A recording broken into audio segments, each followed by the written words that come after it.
Hello everyone, Jeetu physics class में आप सभी का स्वागत है।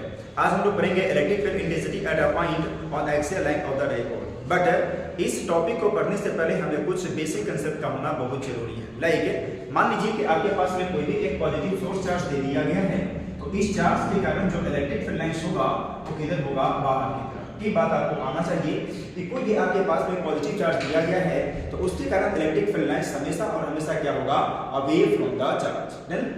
मान लीजिए कि यही चार्ज आपके पास में नेगेटिव है तो इसके कारण इलेक्ट्रिक फील्ड लाइंस हमेशा और हमेशा टुवर्ड्स द चार्ज होगा। क्लियर है?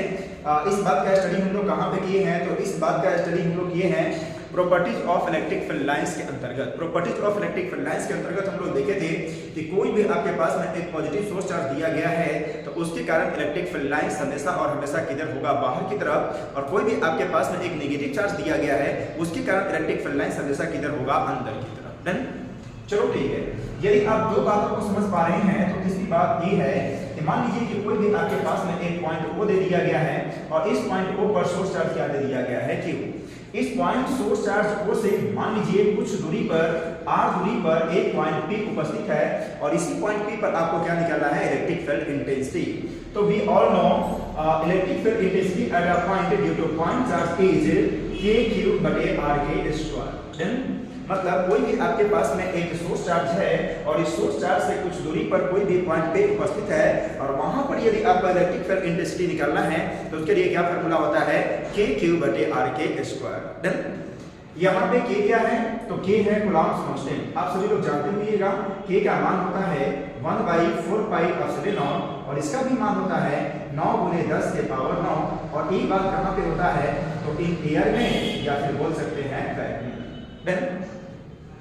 आगे k का मान एक और लिखा जा सकता है और ये क्या होता है 1/4πε0 × और इसके मान को लिखा जा सकता है 9 × 10⁹ और बटे ε। और ये बात कहां पे होता है, तो किसी भी माध्यम में, किसी भी मीडियम में। बात क्लियर है? k का मान मीडियम में दिस मच, k का मान एयर में या वैक्यूम में दिस मच। डन? एयर और वैक्यूम में ε का मान 1 हो जाता है, इसलिए इसका कुछ ऐसा मान दिख रहा है। बात क्लियर है? चलो ठीक है। अब कुछ और बातों को हमें देखना पड़ेगा, like superposition principle for electric field intensity. हम लोग तो देख लिए कि एक पॉइंट चार्ज के कारण किसी पॉइंट पर इलेक्ट्रिक फील्ड इंटेंसिटी का मान क्या होता है, kq/r²। बट ऐसे मान लीजिए बहुत सारे चार्ज हैं और बहुत सारे चार्ज के कारण किसी पार्टिकुलर पॉइंट पे आपसे पूछ दिया गया है कि इलेक्ट्रिक फील्ड इंटेंसिटी का मान क्या होगा। लाइक थोड़ा फिगर के माध्यम से इस बात को समझना हम लोग चाहेंगे। मान लीजिए कि यहाँ पर कोई भी आपके पास में एक पॉइंट O है और इस पॉइंट O से r1 दूरी पर एक चार्ज दे दिया गया है Q1। अगेन इस पॉइंट O से r2 दूरी पर एक चार्ज दे दिया गया है Q2। इसी प्रकार से पॉइंट O से r3 दूरी पर एक चार्ज दे दिया गया है Q3। ऐसे ऐसे बहुत सारे चार्जेस, सपोज कीजिए rn दूरी पर एक चार्ज दे दिया गया है Q। और आपसे क्या पूछा गया है कि आप पॉइंट O पर नेट इलेक्ट्रिक फील्ड इंटेंसिटी बताओ। डन? तो हम लोग पढ़ेंगे superposition principle for electric field intensity. According to superposition principle of electric field intensity, the net electric field intensity at a point is the vector summation of all the electric field intensities due to all charges present over there. Done? मतलब ये है कि जो अलग अलग charge यहाँ पे present है, इन सभी चार्ज के कारण जितने भी इलेक्ट्रिक फील्ड इंटेंसिटी का उत्पत्ति हो रहा है पॉइंट O पर, इन सभी का कैसा समेशन होगा, वेक्टर समेशन। अच्छा जी, वेक्टर समेशन क्यों? क्योंकि it is a vector quantity. Already हम लोग पढ़ चुके हैं कि इलेक्ट्रिक फील्ड इंटेंसिटी क्या होता है, एक वेक्टर क्वांटिटी होता है, इसलिए इसका एडिशन या सब्ट्रैक्शन या multiplication according to vector law हम लोग करेंगे। बातें क्लियर है क्या? ओके देन, तो यहाँ पे लिखा जा सकता है चार्ज पॉजिटिव है तो पॉजिटिव चार्ज के कारण इलेक्ट्रिक फील्ड इंटेंसिटी हमेशा away from the charge. Again यहाँ away from the charge, away from the charge, away from the charge. मान लेते हैं कि इसका इलेक्ट्रिक फील्ड इंटेंसिटी E1 है, इसका इलेक्ट्रिक फील्ड इंटेंसिटी E2 है, इसका इलेक्ट्रिक फील्ड इंटेंसिटी E3 है और इसका इलेक्ट्रिक फील्ड इंटेंसिटी EN है। डन? तो यहाँ पे जो नेट इलेक्ट्रिक फील्ड इंटेंसिटी बनेगा पॉइंट O पर, नेट इलेक्ट्रिक फील्ड इंटेंसिटी बनेगा वो किसके बराबर होगा, तो आप सिंपली लिख सकते हैं net electric field intensity at point O is the, बोलो, वेक्टर समेशन, मतलब E1 plus E2 plus E3 and so on. कहां तक? तो वेक्टर E3 से करते हैं so on up to vector En तक। बातें क्लियर है? यदि आप इतने बातों को समझ पा रहे हैं तो थोड़ा सा और बातों को समझना हमें जरूरत है। ताकि यहाँ पे हम लोग देखेंगे एक इंड ऑन पोजीशन और एक देखेंगे एक्सियल लाइन। हालांकि इस बात का जिक्र प्रीवियस लेक्चर में कर दिया गया है, जहाँ पे electric dipole and electric dipole moment बताया गया था, वहाँ पे बता दिया गया है, क्या बता दिया गया है कि इंड ऑन पोजीशन क्या होता है, एक्सियल लाइन क्या होता है, ब्रॉड साइड ऑन पोजीशन क्या होता है, इन सभी बातों को बता दिया गया है, बड़ी अच्छे से बताया गया है। वहाँ डिफिनेशन भी लिखा दिया गया है, तो आप चाहे तो वहाँ से लिख सकते हैं, समझ सकते हैं। लेकिन फिर भी यहाँ भी आप लोग समझिए, मान लीजिए कि आपके पास में एक डाइपोल दे दिया गया है और ये डाइपोल क्या है, ए भी आपके पास में एक डाइपोल है।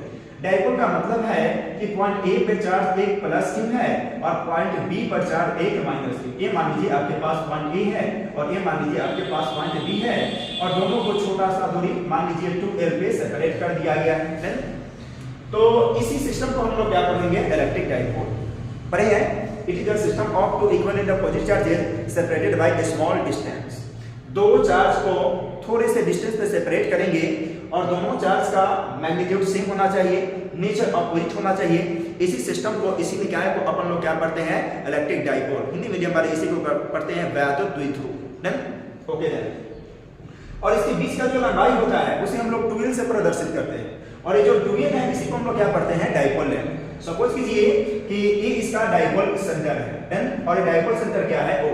तो जितना दूरी पर ए चार्ज है उतना ही दूरी पर ए चार्ज है, तो इधर भी लंबाई l है तो इधर भी क्या है, लंबाई l। बातें क्लियर है, इधर भी लंबाई l है तो इधर भी क्या है, लंबाई l। देन अब हम बात करते हैं एक्सियल लाइन का। तो एक्सियल लाइन क्या होता है, the line which passes through the centres of the two charges और more charges is called axial line. जैसे हमारे पास में यहाँ पे दो चार्ज है, एक चार्ज पॉजिटिव का और दूसरी चार्ज नेगेटिव का। एक पॉइंट ए पे है और दूसरा पॉइंट बी पे है। यहाँ से इस लाइन को थोड़ा सा आगे की तरफ एक्सटेंड करें या आप चाहे तो इसे पीछे भी एक्सटेंड कर सकते हैं। इसी लाइन को अपन लोग क्या पढ़ते हैं, एक्सियल लाइन। इसी लाइन को हम लोग पढ़ेंगे एक्सियल लाइन और इसी एक्सियल लाइन पर कोई मान लीजिए एक पार्टिकुलर पॉइंट P लाई करता है, इसी पॉइंट P को हम लोग क्या पढ़ते हैं, end on position. End on position है और इंड ऑन पोजीशन किसका, तो डाइपोल का। क्यों डाइपोल का, ताकि एक डाइपोल के लाइन के एक्सिस पे कोई पॉइंट लाई कर रहा है, इसलिए हम लोग इसको क्या पढ़ेंगे, end on position of that dipole. एक बार फिर से इस बात को समझेंगे, कोई भी आपके पास में एक इलेक्ट्रिक डाइपोल दिया गया है और उस इलेक्ट्रिक डाइपोल के चार्ज के सेंटर से जो लाइन आगे या पीछे जाएगा, राइटवर्ड या लेफ्टवर्ड जाएगा, उसी को हम लोग क्या पढ़ेंगे, एक्सियल लाइन। और इस एक्सियल लाइन के किसी भी पॉइंट को हम लोग क्या पढ़ेंगे, end on position of that dipole. यदि आप लोग इतना बातों को समझ पा रहे हैं तो आज का जो अपना टॉपिक है electric field intensity at a point on axial line of the dipole, इस बात को समझने में हमें किसी भी प्रकार के कहीं से भी कोई परेशानी नहीं होगा। बातें क्लियर है। एक बार आप लोग चाहे तो इस बात का स्क्रीनशॉट ले सकते हैं, हालांकि ये केवल समझने वाली बात है। बाद बाकी यदि इसका डिटेल्स है तो आप लोग प्रीवियस लेक्चर अटेंड कर सकते हैं, देख सकते हैं, समझ सकते हैं। आज हम लोग पढ़ेंगे electric field intensity at a point on axial line. जब तक आप चाहे तो इसे जल्दी से स्क्रीनशॉट ले लीजिए, फिर हम लोग आगे बढ़ेंगे। आई थिंक ये हो चुका होगा। ओके डायरेक्ट आप ले लो।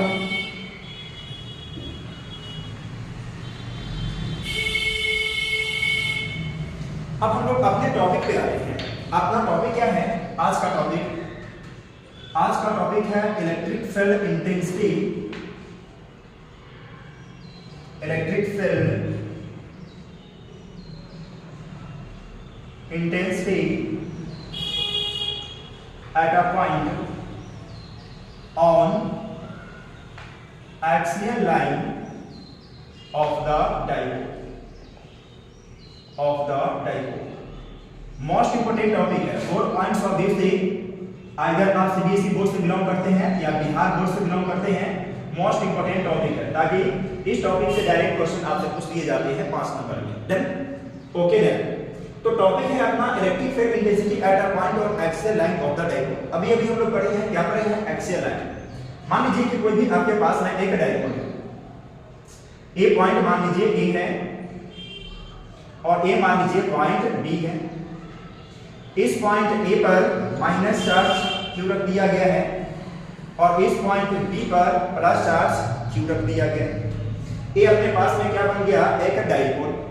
देन मान लीजिए कि ए इसका डाइपोल सेंटर है, टोटल लंबाई 12 से प्रदर्शित करते हैं। ए इसका डाइपोल सेंटर है तो डाइपोल सेंटर से जितना माइनस क्यू का लंबाई होगा उतना ही प्लस क्यू का होगा। तो इसका लंबाई l है तो इसका भी लंबाई क्या हो जानी है L है। देन इसका डाइपोल सेंटर है, डाइपोल सेंटर से जितना प्लस Q चार्ज का लंबाई है उतना ही माइनस Q चार्ज का लंबाई। देन आगे बढ़ते हैं। मान लीजिए कि इसके सेंटर से डाइपोल सेंटर O से r दूरी पर, स्मॉल r दूरी पर कोई भी एक पॉइंट P उपस्थित है। स्मॉल r दूरी पर कोई भी एक पॉइंट P उपस्थित है और इसी पॉइंट P पर आपको क्या निकालना है, net electric field intensity due to this dipole AD. Then अपन लोग जानते हैं कि जहां भी इलेक्ट्रिक फील्ड इंटेंसिटी निकालना होता है वहां पे किसकी रिक्वायरमेंट होती है, दूरी की। क्यों? ताकि अपन लोग जानते हैं किसी भी पार्टिकुलर चार्ज के कारण किसी पार्टिकुलर पॉइंट पर इलेक्ट्रिक फील्ड इंटेंसिटी का मान होता है kQ/RS पर। सदाबहार फार्मूला, हिंदी में याद करें इसे, बड़ी आनंद वाली बात है होगा। ये बात यदि आप लोग समझ पा रहे हैं, इस पे बिलीव हो पा रहा है कि बात ऐसा है, फीलिंग आ रही है अंदर से कि हाँ ऐसी बात है, तो फिर इसमें दिक्कत परेशानी नहीं होगी, सारी बातें क्लियर हो जाएगी। तो भाई डाइपोल में, इलेक्ट्रिक डाइपोल में हमारे पास कितना चार्ज है, दो चार्ज, एक प्लस का Q है और एक माइनस का Q है। तो इतना बात तो श्योर है कि किसी भी पॉइंट पे हम लोग देखेंगे तो इलेक्ट्रिक फील्ड कितना बनेगा, दो बनेगा, एक बनेगा प्लस चार्ज के कारण और एक बनेगा माइनस चार्ज के कारण। तो प्लस Q चार्ज के कारण जो यहाँ पे इलेक्ट्रिक फील्ड बनेगा उसका नाम अपन लोग देते हैं, और क्या देते हैं, पॉइंट B पर रखा गया है तो इसका नाम देते हैं EB। देन बात करते हैं डायरेक्शन का। क्यों? ताकि electric field intensity is a vector quantity, तो उसके पास मैग्नीट्यूड्स भी होगा, डायरेक्शंस भी होगा। तो हम पॉइंट P पर इसके डायरेक्शन का बात करते हैं। अभी जस्ट जब लेक्चर स्टार्ट किया गया था तो बोला गया था कि चार्ज यदि आपका पॉजिटिव है तो इलेक्ट्रिक फील्ड किधर होगा, बाहर की तरफ। इलेक्ट्रिक फील्ड लाइंस किधर होगा, बाहर की तरफ। तो ये चार्ज कैसा है, पॉजिटिव, तो इसके कारण इलेक्ट्रिक फील्ड का डायरेक्शन किधर होगा, बाहर की तरफ, then away from the charge. बात करते हैं माइनस चार्ज के कारण जो पॉइंट A पर रखा गया है, ये चार्ज कैसा है, नेगेटिव, और कहां पर रखा गया है, पॉइंट A पर। तो इसके कारण जो इलेक्ट्रिक फील्ड इंटेंसिटी बन पाएगा और कहां पर, इस पॉइंट B पर, इसका नाम हम लोग क्या देते हैं, EA। और इसका डायरेक्शन किधर होगा, चार्ज नेगेटिव है तो इलेक्ट्रिक फील्ड का डायरेक्शन किधर होगा, अंदर की तरफ। बातें क्लियर है? अच्छा, यहाँ पे एक बात आप लोग थोड़ा समझने का प्रयास कीजिएगा। EB का ना थोड़ा सा ये जो एरो आप देख पा रहे हैं बड़ा दिया गया है और ये का जो एरो है थोड़ा सा छोटा दिया गया है। देखो, बड़ा और छोटा का मतलब सिंपल सा है। जैसे आप लोग स्केलर और वेक्टर क्वांटिटीज का अध्ययन कर चुके हैं, स्टडी कर चुके हैं, तो इस बात से आप लोग 100% एकदम कंफर्म होंगे कि इसे बड़ा क्यों दिया गया है, इसे छोटा क्यों दिया गया है। बड़ा देने का अर्थ है कि EB बड़ा है, किससे, EA के कंपैरिजन में। देन काहे बड़ा है, तो इस बात को हम लोग देखते हैं। हम देख पा रहे हैं कि इस चार्ज से इस पॉइंट P का दूरी क्या है, छोटा है। ऑफ कोर्स जो इलेक्ट्रिक फील्ड इंटेंसिटी होता है इनवर्सली डिपेंड्स करता है किसके ऊपर, स्क्वायर ऑफ डिस्टेंस के ऊपर। तो जैसे इसके बीच का डिस्टेंस कम है और इसके बीच का डिस्टेंस ज्यादा है, इसलिए इसके इलेक्ट्रिक फील्ड इंटेंसिटी का मान कम होगा और इसके इलेक्ट्रिक फील्ड इंटेंसिटी का मान ज्यादा होगा। इसलिए EB का जो एरो है थोड़ा बड़ा है और ये का जो एरो है थोड़ा सा छोटा है इसके कंपैरिजन। बातें क्लियर है क्या? चलो ठीक है। अब हम बात करते हैं नेट इलेक्ट्रिक फील्ड इंटेंसिटी का। तो भाई साहब, नेट इलेक्ट्रिक फील्ड इंटेंसिटी अपने को कहां पे चाहिए, पॉइंट P पे। तो हम साफ साफ देख पा रहे हैं कि EB का डायरेक्शन राइट वार और EA का डायरेक्शन लेफ्ट वार। अभी हम लोग EB पर कर आए हैं, superposition principle for electric field intensity. तो भाई सुपरपोजिशन प्रिंसिपल के अनुसार हम लोग क्या पढ़े थे कि किसी भी पार्टिकुलर पॉइंट पे जो नेट इलेक्ट्रिक फील्ड इंटेंसिटी होता है वो किसके बराबर होता है, vector summation of all the electric field intensities. Then तो इस पॉइंट P पर इन सभी का क्या करेंगे, वेक्टर समेशन। और वेक्टर समेशन से आप साफ साफ देख पा रहे हैं कि एक का डायरेक्शन राइट वार और दूसरे का लेफ्ट वार, मतलब एक दूसरे के जस्ट अपोजिट है। मतलब इसके बीच का जो एंगल बनेगा वो कितना बनेगा, 180 डिग्री। और जब ऐसा है इसके बीच का एंगल 180 बनेगा तो क्या होगा, इसके मैग्नीट्यूड का डिफरेंस है ना। चलो ठीक है, नहीं समझे तो इस बात को जरा यहाँ पे समझिए। मान लीजिए कि आपके पास में कोई भी एक वेक्टर R दे दिया गया है रिजल्टेंट, जो किसके बराबर है, vector A plus vector B के बराबर। मान लीजिए A और B के बीच में जो एंगल है सो क्या है, थीटा। तो यदि आप R का मैग्नीट्यूड लिखते थे, ये कहां से मैं बोल रहा हूं हुआ, तो एडिशन लॉ ऑफ वेक्टर से बोल रहा हूं, जहां पे आपको पढ़ाया गया होगा, आप क्लास 11 पढ़े होइएगा तो वहां पढ़ा दिया गया होगा। और मान लो किसी भी तरीके से यदि क्लास 11 को बाय द वे छोड़ दिए हो, कोई दिक्कत की बात नहीं है, आप इसके लिए मेरा क्लास लगा सकते हो, मेरा लेक्चर लगा सकते हो। हम अभी स्केलर और वेक्टर क्वांटिटीज के ऊपर भी काम कर रहे हैं। अभी वीडियो अंडर प्रोसेस है, जैसे ही वो बनता है तो उसे अपलोड कर देंगे, आप वहां से देख लेंगे, सारी बातें क्लियर हो जाएगा। एक बात ध्यान रखना, बहुत सारे बच्चे ये कमेंट करते हैं कि सर हम क्लास 12 में आगे क्लास 11 पूरे के पूरे छोड़ दिए, क्या पढ़ दे ताकि क्लास 12 में हमें किसी भी प्रकार की दिक्कत परेशानी ना हो। देखो बुआ, पढ़ने के लिए क्लास 11 में बहुत सारी बातें हैं, लेकिन मेरे तरफ से जो सजेशन है मात्र 3 चैप्टर, मात्र 3 चैप्टर पे कमांड कर लो। क्लास 12 में तुम्हें ABCD भी कुछ नहीं परेशानी होगी, एकदम मतलब मस्त वे में निकलेगा, बस समझिए। लेकिन हाँ, बातों को समझना पड़ेगा। पहला यूनिट एंड डायमेंशन, पीछा नहीं छोड़ेगा, बार बार आएगा यूनिट एंड डायमेंशंस। देन दूसरा स्केलर एंड वेक्टर क्वांटिटीज आना ही चाहिए, एकदम मैंडेटरी बात। तीसरा बेसिक मैथ्स, आप क्लास 11 में हो, क्लास 12 में हो, जो भी कर रहे हो उससे कोई मतलब नहीं है, लेकिन आपको 3 चैप्टर आना एकदम अनिवार्य है। यदि आपको 3 बातें समझ में आती है, 3 चैप्टर समझ में आती है, तो क्लास 12 में ज्यादा कोई परेशानी नहीं होगा। क्लियर है? बहुत ज्यादा कंसेप्ट नहीं है, बस आप केवल 11 में 3 चैप्टर पे कमांड कर दो, बाद बाकी क्लास 12 में आपको आसानी से निकल जाएगा। क्लियर है? अब मैं ये बोल रहा हूँ बोर्ड की बात, बस रही है, जो भी आपका बोर्ड एग्जाम है इसमें किसी भी प्रकार की परेशानी नहीं होगा। क्लियर है? आगे बढ़ते हैं।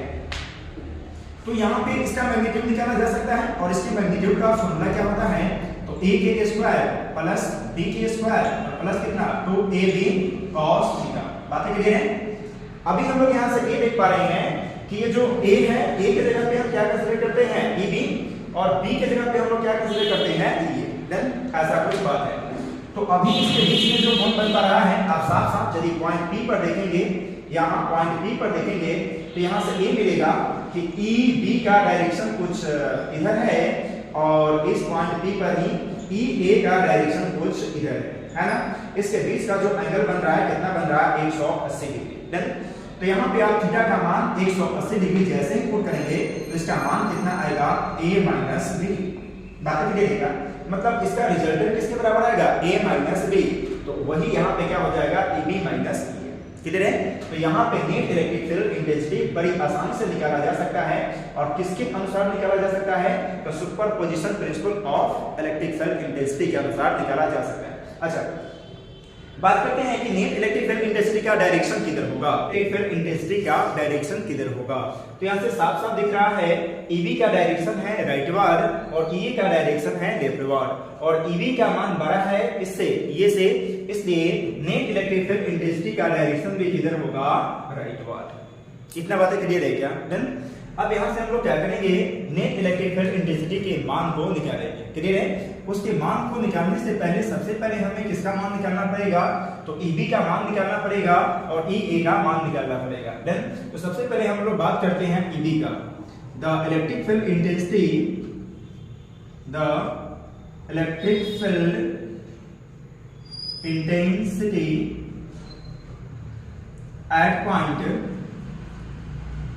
at point P due to charge plus Q is dash। इस प्लस Q चार्ज के कारण पॉइंट P पर इलेक्ट्रिक फील्ड इंटेंसिटी क्या बन पा रहा है, EB, और हम लोग किसका मैग्नीट्यूड निकाल रहे हैं, EB का। तो किसी भी पार्टिकुलर चार्ज के कारण किसी पार्टिकुलर पॉइंट पर इलेक्ट्रिक फील्ड इंटेंसिटी का मान क्या होता है, KQ/R²। यहाँ पे क्या लिख दिया जाएगा, K, यहाँ पे चार्ज दे दिया गया है, और ये क्या है, Q/R²। R का मतलब है यहाँ से लेकर के यहाँ तक का दूरी, और यहाँ से यहाँ तक का दूरी क्या है, BP। तो क्या लिखिएगा, BP के होल स्क्वायर। अब इसी बात को थोड़ा सा और आगे प्रोसीड किया जाए, तो KQ, और यहाँ से BP का मान दे चुका है, और BP का मान कितना हो जाएगा, सो समझेंगे यहाँ से इसके सेंटर से इस पॉइंट P का जो दूरी है, सो कितना है, R। इसके सेंटर से इसके पॉइंट P का जो दूरी है, सो कितना है, R। तो यहाँ से यहाँ तक का ये दूरी कितना हो जाएगा, R माइनस L, और यहाँ से ये जो दूरी होगा, टोटल दूरी एक इसके बराबर हो जाएगा, R प्लस L के बराबर हो जाएगा। देन यहाँ से BP का मान सिंपली पुट कर दिया जाएगा, और यहाँ से BP का मान कितना है, R माइनस L, और इसका होल स्क्वायर। इसे हम लोग मान लेते हैं इक्वेशन नंबर फर्स्ट। थोड़ा सा और आगे प्रोसीड करते हैं। अब हम लोग बात करते हैं द इलेक्ट्रिक फील्ड इंटेंसिटी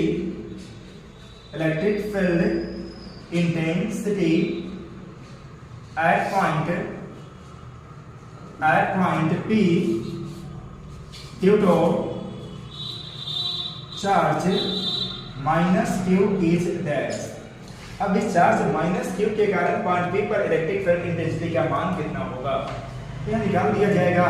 और ये कितना होगा, E A is equal to point A पे चार्ज कैसा है माइनस क्यू, इसके कारण यहाँ पे इलेक्ट्रिक फील्ड इंटेंसिटी होगा के क्यू बटे आर स्क्वायर। आर का मतलब है ए से लेकर के पी तक का दूरी, यहाँ पे क्या लिखेंगे ए पी के होल स्क्वायर। इसी बात को थोड़ा सा और आगे प्रोसीड किया जाए, के क्यू और ए पी का मान कितना है आर प्लस एल, तो क्या लिखेंगे आर प्लस एल के होल स्क्वायर। और इसे हम लोग क्या बोलते हैं इक्वेशन नंबर सेकेंड। अब यहाँ से हमारे पास ई बी का मान आ चुका है और ई ए का मान आ चुका है। हमें क्या निकालना है नेट इलेक्ट्रिक फील्ड इंटेंसिटी, कहाँ पे पॉइंट पी पे। डन। तो नेट इलेक्ट्रिक फील्ड इंटेंसिटी का बात किया जाए तो यहाँ से आप सिंपली बोल सकते हैं कि E B minus E A, magnitude of E B minus magnitude of E A, ताकि दोनों का डायरेक्शन जो है एक दूसरे के अपोजिट है। डन। मतलब इसके बीच का एंगल क्या बन रहा है 180 डिग्री। तो आप यहाँ से सिंपली ये बोल सकते हैं the net electric field intensity, the net electric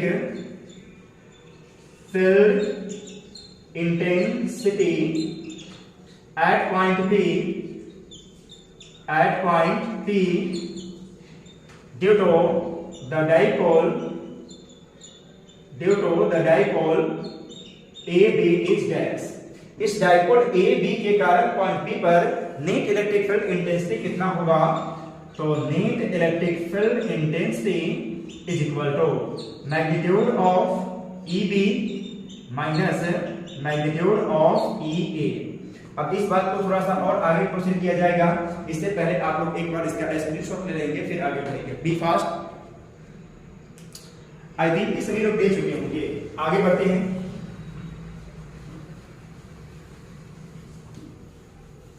अब इसी बात को थोड़ा आगे प्रोसीड किया जाए तो बोला जा सकता है net electric field intensity E net is equal to E B का मान इक्वेशन नंबर सेकेंड से, और क्या पुट करेंगे ई बी का मान के क्यू बटे आर माइनस एल के होल स्क्वायर माइनस के क्यू बटे आर प्लस एल का होल स्क्वायर।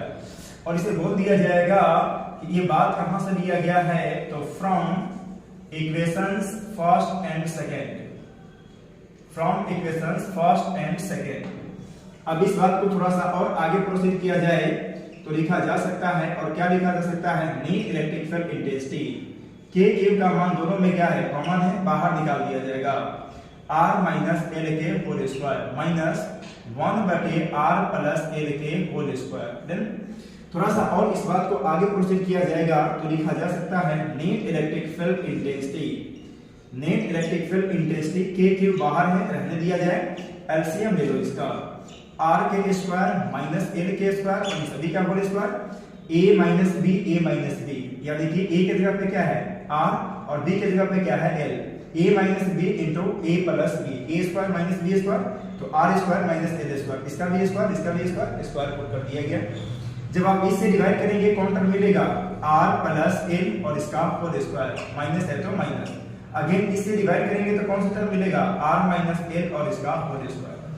इसी बात को थोड़ा सा और आगे प्रोसीड किया जाए तो निकाला जा सकता है नेट इलेक्ट्रिक फील्ड इंटेंसिटी, और नेट इलेक्ट्रिक फील्ड इंटेंसिटी का मान कितना होगा के क्यू बाहर है रहने दिया जाए ए प्लस बी के whole square, A square plus B square plus 2ab, तो 2rl माइनस में तो माइनस में आर के स्क्वायर प्लस एल स्क्वायर, लेकिन माइनस में प्लस माइनस में एल के स्क्वायर माइनस में, बट माइनस में माइनस क्या प्लस, तो क्या लिखेंगे 2 टाइम्स RL, और इन सभी को डिवाइड करेंगे क्या चीज से, तो r के स्क्वायर माइनस एल के स्क्वायर और इन सभी के होल स्क्वायर से। यहां से हम लोग क्या देख पा रहे हैं कि प्लस के r स्क्वायर माइनस के r स्क्वायर प्लस के एल स्क्वायर माइनस के एल स्क्वायर एक दूसरे को मार डालेगा, और यहां से जो आपके पास में नेट इलेक्ट्रिक फील्ड इंटेंसिटी का मान आएगा वो कितना आएगा, तो net electric field intensity is equal to K Q बाहर है रहने दिया जाए 2rl प्लस 2rl, क्या लिखेंगे 4 टाइम्स RL,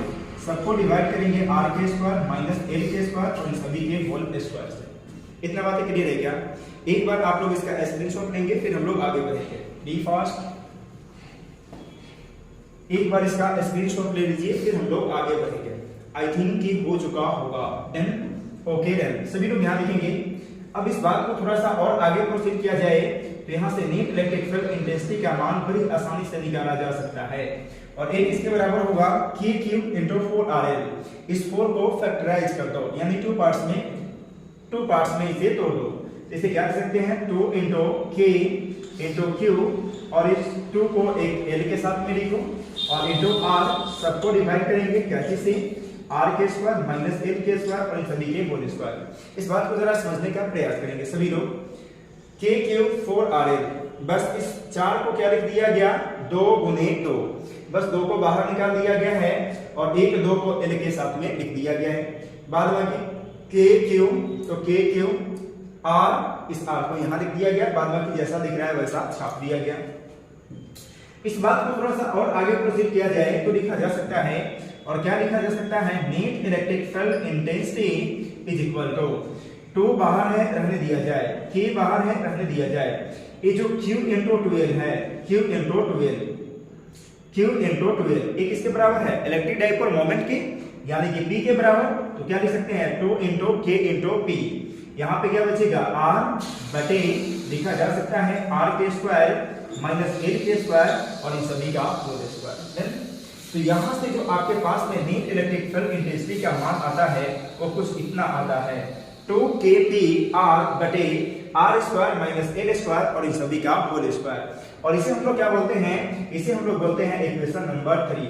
और मोस्ट इंपोर्टेंट पार्ट है, इसी को याद करना है कि एक्सियल लाइन पे, इलेक्ट्रिक डाइपोल के एक्सियल लाइन पर कोई भी एक पॉइंट लाई करता है, उस पॉइंट पर नेट इलेक्ट्रिक फील्ड इंटेंसिटी का मान कितना आएगा, 2kpr बटे r square minus l square और इन सभी का होल स्क्वायर। इस बात को आप लोग याद रखेंगे, ताकि यही बात यहाँ पे इंपोर्टेंट है। यदि आपको इतना बात समझ आया तो बोलेंगे, फिर हम लोग आगे बढ़ेंगे। एक बार आप लोग इसका स्क्रीनशॉट ले लीजिए, फिर हम लोग आगे बढ़ते हैं। मिटा दिया जाए, ओके डन। अब हम लोग आगे क्या बात करते हैं सभी लोग। अब हमारे पास नेट इलेक्ट्रिक फील्ड इंटेंसिटी आ चुका है, थोड़ा सा हम लोग बात करते हैं डायरेक्शन का। तो डायरेक्शन का हम लोग जानते हैं कि इलेक्ट्रिक डाइपोल मोमेंट का जो डायरेक्शन होता है हमेशा, बोलो, नेगेटिव चार्ज से किधर, पॉजिटिव चार्ज की तरफ। तो ए पॉइंट पे कितना नेगेटिव चार्ज और बी पॉइंट पे कितना पॉजिटिव चार्ज, मतलब जो इलेक्ट्रिक डाइपोल मोमेंट बी होना है उसका डायरेक्शन किधर होगा, नेगेटिव से पॉजिटिव की तरफ। यानी इलेक्ट्रिक डाइपोल मोमेंट पी का डायरेक्शन होगा नेगेटिव से पॉजिटिव की तरफ। इतना बातें क्लियर है।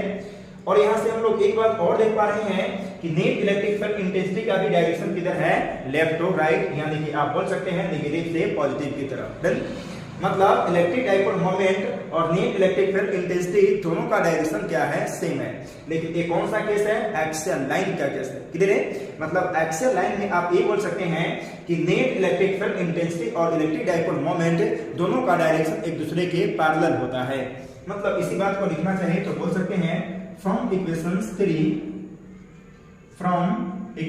3 we can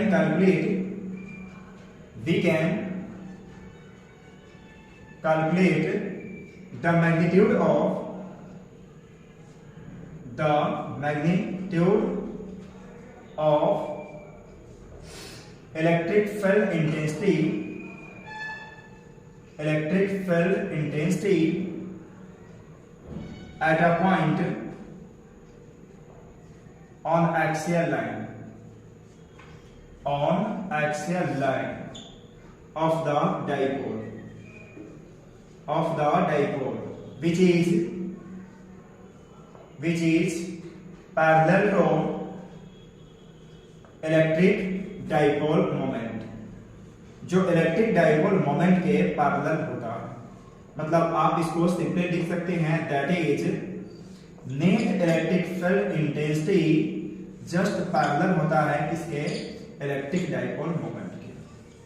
काफी ज्यादा इंपोर्टेंट बात है, इस बात को आप लोग एक बार स्क्रीनशॉट लेंगे, फिर हम लोग आगे बढ़ेंगे। बी फास्ट, एक बार स्क्रीनशॉट लेंगे फिर हम लोग आगे बढ़ेंगे। आई थिंक हो गया होगा, ओके डन।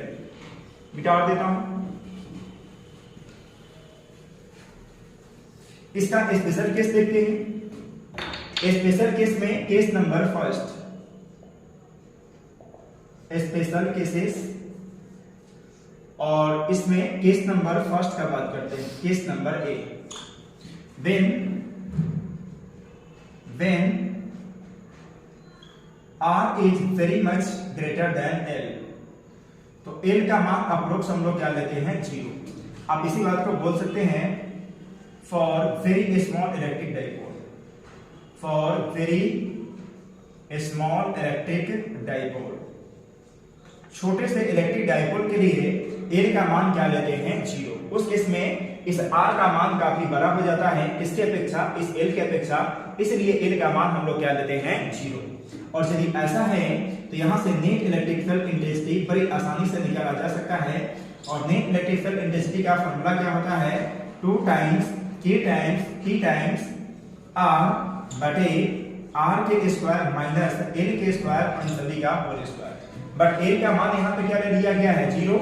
यहाँ पे आप लोग क्या पुट करेंगे L का मान 0 के स्क्वायर। मतलब सिंपली इस बात को यदि आगे आप लोग प्रोसीड करेंगे तो आपके पास क्या मिलेगा E net is equal to, थोड़ा सा इस बात को आगे प्रोसीड किया जाएगा तो यहाँ पे क्या लिख सकते हैं 2 times K times P times R और बटे R के पावर क्या हो जानी है 4, एक R को मार डालेगा और यहाँ से आप सिंपली लिख सकते हैं 2 टाइम्स K टाइम्स P और बटे क्या होगा R के पावर 3।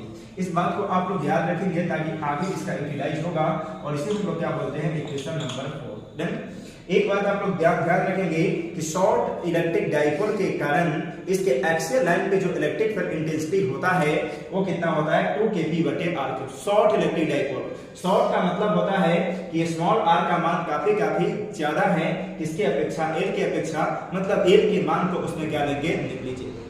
बात क्लियर है। अच्छा यहाँ से इस बात से एक बात और बोला जा सकता है, और क्या बोला जा सकता है सो देखेंगे सभी कोई प्लीज। 2 क्या है कांस्टेंट, k क्या है कांस्टेंट और p भी क्या है कांस्टेंट। बात समझ आ रही है। केवल और केवल वेरिएबल कौन सा टर्म है r।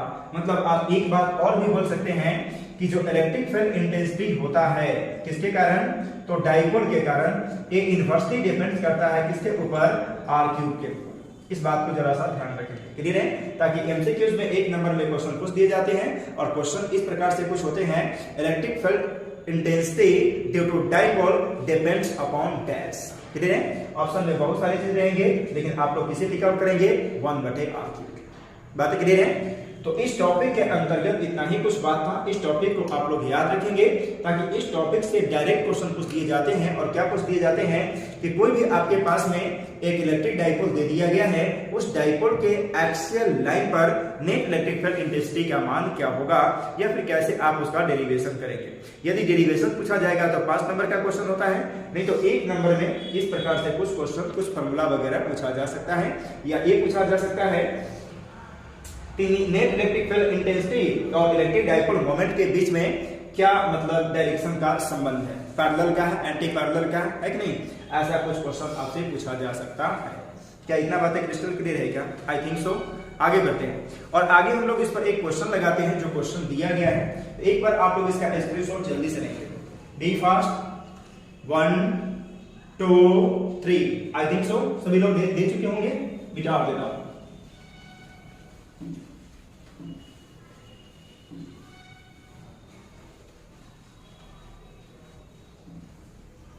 क्वेश्चन क्या दिया गया है इस बात को हम लोग देखते हैं।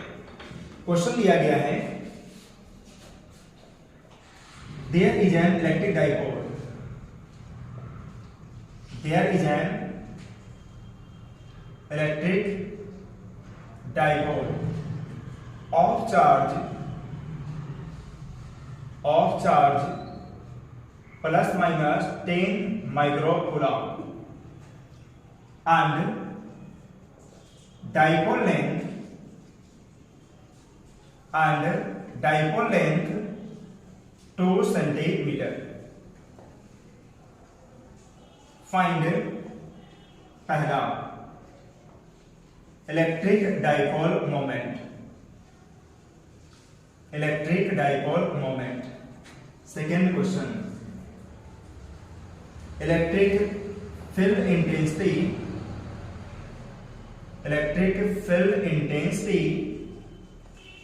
at a point on axial line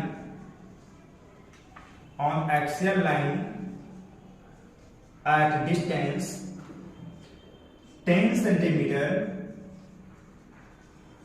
and 100 centimeter from the center of the dipole. From the center of the dipole.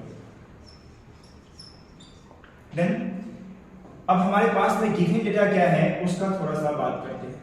Given क्या है, बोला गया there is an electric dipole of charge plus minus 10 microcoulomb. मतलब आपके पास charge दे दिया गया है और चार्ज कितना है प्लस माइनस 10 माइक्रोकूलम। कन्वर्ट कर दिया जाए प्लस माइनस 10 और माइक्रो का मतलब है 10 के पावर 6 माइनस 6 कूलम। इस बात को थोड़ा आगे प्रोसीड किया जाए तो ये कितना आ जाएगा 10 के पावर माइनस 5 कूलम। देन हमारे पास में चार्ज का मान दे दिया गया है और किसका मान दे दिया गया है डाइपोल लेंथ का। तो अब मैं इसको रब करूंगा, आप लोग एक बार चाहे तो स्क्रीनशॉट ले सकते हैं। Be fast. Then I think so सभी लोग ले चुके होंगे। अब हम बात करते हैं लंबाई का। तो डाइपोल लेंथ दे दिया गया है और कितना है 2 सेंटीमीटर। कन्वर्ट कर दो 2 × 10⁻⁻2 मीटर है ना। यहां से एल भी निकाला जा सकता है और ये कितना होगा 1 सेंटीमीटर। इसी बात को आप बोल सकते हैं 1 × 10⁻2 मीटर। थोड़ा सा इस बात को और हम लोग आगे प्रोसीड करते हैं।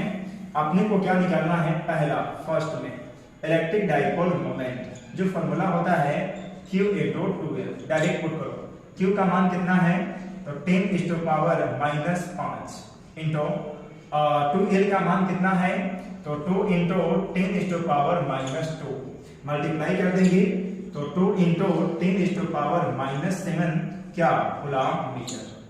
बात करते हैं सेकेंड का, बी में भी फर्स्ट का। यहाँ पे क्या दे दिया गया है R1 का मान दे चुका है और ये कितना है 10 सेंटीमीटर। आप चाहे तो इसी बात को कन्वर्ट कर सकते हैं 10 × 10⁻⁻2 मीटर। इसी बात को आप सिंपली बोल सकते हैं 10⁻⁻1 मीटर। आपको क्या निकालना है नेट इलेक्ट्रिक फील्ड इंटेंसिटी। तो नेट इलेक्ट्रिक फील्ड इंटेंसिटी आसानी से निकाला जा सकता है। अभी हम लोग फॉर्मूला पढ़कर आए हैं 2 × K × P और × R सबको डिवाइड करेंगे कैसे से R के स्क्वायर माइनस L के स्क्वायर और इस सभी के होल स्क्वायर। अब इस बात को थोड़ा आगे प्रोसीड कीजिए ना, यहां से इस बात को आगे प्रोसीड किया जाए तो 2 × K का मान कितना 9 × 10⁻9। P क्या बात करते हैं तो P का मान यहां से कुछ पुट कर दिया जाए 2 × 10⁻7 इंटू R का बात किया जाए तो यहां से और इसका मान कितना है 10⁻1 तो लिखा जा सकता है 10⁻1। सबको डिवाइड करेंगे कैसे से तो R square minus L square. तो R का मान फिर यहां से 10⁻1 और इसके होल स्क्वायर से तो बोल सकते हैं इसके होल स्क्वायर से माइनस L का मान हम लोग यहां निकाले हैं और ये कितना है 10⁻2 और इसके होल स्क्वायर से और इन सभी के होल स्क्वायर। देन यहां से आप लोग गुना भागा करेंगे, कुछ कैलकुलेशन करेंगे तो इसके पास में कुछ न कुछ फॉर्मूला कुछ न कुछ मान आएगा और इतना क्या वोल्ट पर मीटर। बात करें हैं यहां से आपके पास में नेट इलेक्ट्रिक फील्ड इंटेंसिटी का मान आ जाएगा। सेकंड में क्या बोला गया है, इसी के सेकंड में अब बोला गया है R2 का मान कितना दे दिया गया 100 सेंटीमीटर। आप इसी को बोल सकते हैं 100 × 10⁻2 मीटर, यानी कि आप सिंपली बोल सकते हैं कितना है 1 मीटर। तो आप साफ साफ यहाँ से देख रहे हैं कि R2 का जो मान है काफी बड़ा है किससे L से, इसीलिए L का मान हम लोग अप्रोक्स क्या ले लेंगे 0। और जैसे ही 0 देंगे तो यहाँ से नेट इलेक्ट्रिक फील्ड इंटेंसिटी बड़ी आसानी से निकाला जा सकता है। और इसके लिए हम लोग फॉर्मूला जानते हैं और क्या फॉर्मूला होता है 2 × K × P और बट्टे क्या लिखते हैं R की पावर 0। अब यहाँ पुट कर दो 2 तो 2 K का मान सभी लोग जानते हैं 9 × 10⁻9। P का बात किया जाए तो 2 × 10⁻7। सबको डिवाइड करेंगे कैसे से R के पावर की और ये कितना है 1। इस यदि आप गुना भागा करेंगे तो कितना 18 दुना 36 और गुने 10 के पावर कितना हो जाएगा 9 में से 7 यानी कि इतना और इतना क्या volt per metre. This is your answer. बातें क्लियर है? तो आज के लिए इतना ही रहेगा, फिर हम लोग नेक्स्ट क्लास में नेक्स्ट बातें देखेंगे। Okay, thank you, bye. आज के लिए इतना ही।